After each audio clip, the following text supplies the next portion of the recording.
Quand j'étais enfant, j'avais cette fascination étrange pour les angles morts. Je me souviens des après-midi de novembre, où la lumière décline si vite qu'elle semble s'excuser de disparaître. Je restais là, immobile, à observer les recoins de la maison familiale. Il y avait ces zones d'ombre, entre les meubles, là où la poussière danse dans un rayon de soleil agonisant. Je me demandais déjà, où va ce qui tombe? Où s'arrête la matière? Ma mère me disait de ne pas toucher, de ne pas chercher à savoir ce qui se cachait derrière les parois. Mais je sentais un appel, une présence organique et silencieuse qui semblait respirer juste sous la surface de notre confort domestique. J'ignorais encore que ce que je prenais pour un simple interstice de mobilier était en réalité une porte.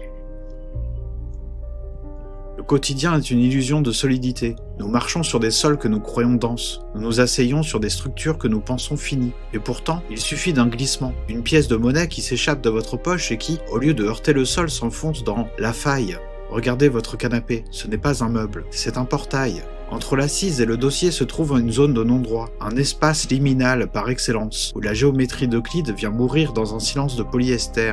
C'est une déchirure dans la trame du réel, un trou noir domestique qui n'absorbe pas la lumière, mais l'utilité. Qu'y a-t-il là-dessous? Si vous y glissez la main, vous ne trouverez pas seulement de la poussière, vous toucherez l'organique. Une strate géologique composée de miettes de chips pré-pandémiques et de fragments de peau morte. C'est une stase, un lieu où les objets ne sont plus des outils, mais des spectres. Et là, au milieu de cette voie lactée de gluten, vous le verrez, le grand acarien primordial. Une entité arachnoïde tissée de fibres de chaussettes dépareillées. Il ne vit pas. Il attend que vous fassiez tomber votre smartphone pour se nourrir de vos notifications oubliées. On murmure que dans les canapés d'angle de chez Ikea, on peut entendre les cris étouffés des stylos 4 couleurs qui ont tenté, jadis, de cartographier cet enfer de polyuréthane. Alors, la prochaine fois que vous sentirez ce courant d'air froid contre votre cuisse, alors que vous regarderez une série, ne cherchez pas à combler le vide, acceptez-le. Contemplez la bise de votre divan d'angle, car au fond, nous ne sommes que des miettes de pain perdues dans les plis du cosmos. Levez-vous, regardez la fente, elle vous regarde aussi.